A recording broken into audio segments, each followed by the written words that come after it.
हरे कृष्णा राधे राधे। हम सब साधक श्री कृष्ण सखा मधुमंगल की आत्मकथा का श्रवण कर रहे हैं।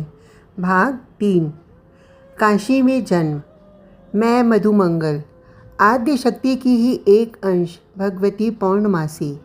अवतार काल में यही माता ने मुझको जन्म दियो हो। मेरी माता काशी निवासनी ही।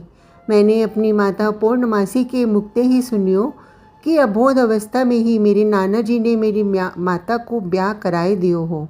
ब्याह भयो अवंतिकापुरी में, महाकाल की भूमि में। एक महान ऋषि कुमार थे।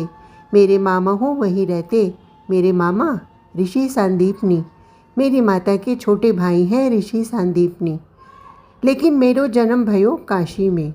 मेरे पिता तो मेरे गर्भ में रहते ही परमधाम सिधार गए और फिर मेरी माता काशी में आई गई। मेरी माता महान तपस्विनी। काशी में ही बैठ के वाने तप करनो आरंभ कर दियो। भस्म लगानो, रुद्राक्ष माला धारण करके वर्षन तक ध्यान समाधि में बैठ जानो। लेकिन मैं ठहरो भोजन भट्ट। दिन में 5 बार मुँह को क्षुधा सताती। मैं तो चलो जाते भगवान विश्वनाथ के द्वार पे। वहाँ फूल फल आदि चढ़े रहते। मैं तो निकाल के खाए लेतो और खाए के जाते भये भगवान विश्वनाथ को आशीर्वाद भी दे तो जातो। जीतो रे बाबा। बाबा मुँते बड़े ही प्रसन्न रहते। ना भस्म लगानो मोह को प्रिय लगतो। शमशान की राख कहाँ लगानो। मैं तो गोपी चंदन लगातो। सवेरे काशीवासी मुँह को देखते, सबके कंठ में रुद्राक्ष माला, लेकिन मैं लगातो तुलसी की लंबी माला। ना विद्या अध्ययन में मेरी तनिक भी मन नहीं लगतो। कहाँ पढ़नो। एक बार माता के कहवे ते मैंने वेद की पोथी खोली ही, लेकिन देवी सरस्वती ने आए के मुँह को प्रणाम कियो और कहीं कन्हैया के सखान को वेद पढ़वे की आवश्यकता नहीं। मैं तुम पे वैसे ही प्रसन्न हूँ। अब सरस्वती की बात को काटनो तो ठीक नहीं है ना। या लिए मैंने वेद की पोथी बंद ही कर दी। अब जब एक बार बंद भई पोथी फिर खुली ही नहीं। वैसे भी कहाँ करनो वेद वेदांत पढ़ के।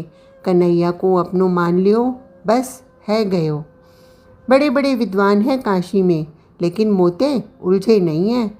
काऊ की हिम्मत ही नाय भाई। भगवान विश्वनाथ मुझते बड़े स्नेह करे, मेरो संभाल कर दे। मोते कहते कन्हैया को सखो तो मेरे हूँ सखा। तब मैं कहतो बाबा फिर लड्डू खिला। भगवान विश्वनाथ मुँह को लड्डू खिलाते और मेरी हर बातन में बहुत हंसते। लेकिन मेरा मन नहीं लग रहे हो तो काशी में। मुझको याद आ रही लाला कन्हैया की। ब्रिज में जानो हो। मेरे मन में यही बात बार बार आती। मेरो सखा, मेरो प्राण प्यारो सखा कन्हैया। मुझको नींद नहीं आती। मेरी माता पौर्णमासी तो समाधि में बैठ जाती तो बरस के बरस बीत जाते। लेकिन हाँ, मैंने अपनी आयु रोक ली ही। 5 बरस को जब मैं भयो, वही समय मैंने अपनी आयु रोक ली। क्योंकि मैंने विचार कियो कन्हैया तो अभी ब्रिज में आयो ही नहीं है और मैं धींगरो है गयो तो सखा कैसे बनेंगे। वह तो समान होने चाहिए ना सख्य रस में। या लिए मैंने अपनी आयु रोक दी। अब कब आवेगो समय वह, कब ब्रिज जाएंगे, कब मेरो कन्हैया मोह को मिलोगो। मैं अकेलो काशी के घाटन में बैठ के यही सोचतो। माता ते कहवे को अवसर ही ना मिले। माता तो ध्यान में ही बैठी रहे। उनको न भूख लगती न प्यास।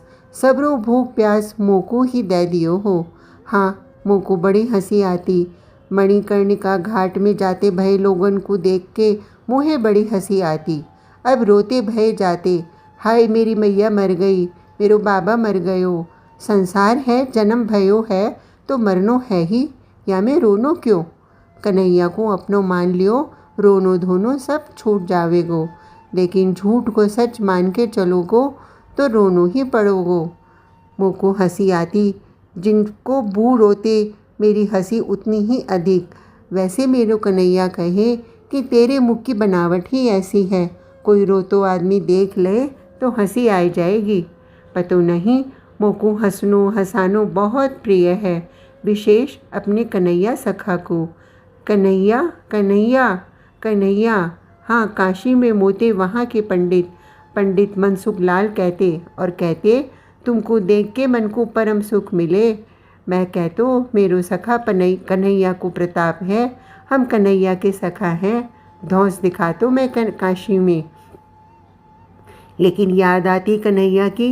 लोग धाम ते तो कन्हैया ने भेज दियो, लेकिन अपने पास कब बुलावे गो।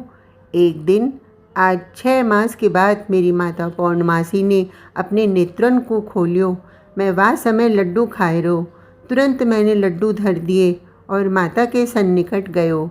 मेरी माता मुस्कुराई, मेरे सिर में हाथ फेरती भई बोली, वत्स मनसुख, माखन नहीं खाओगे। मैं भी हंस दियो और अपनी माता की गोद में बैठ तो भयो बोलो, कन्हैया के संग खाऊंगो। हाँ हाँ वत्स, तेरे अनादि सखा कन्हैया के संग ही, मेरी माता ने कही। किंतु मेरे सखा को जन्म भयो नहीं है माता। भयो नहीं है वे वारो है, मेरी माता ने कही। जे सुनते ही मेरे आनंद को ठिकानो नहीं रहो, किंतु मैं अपनी माता के मुख को ही निहार रही हो।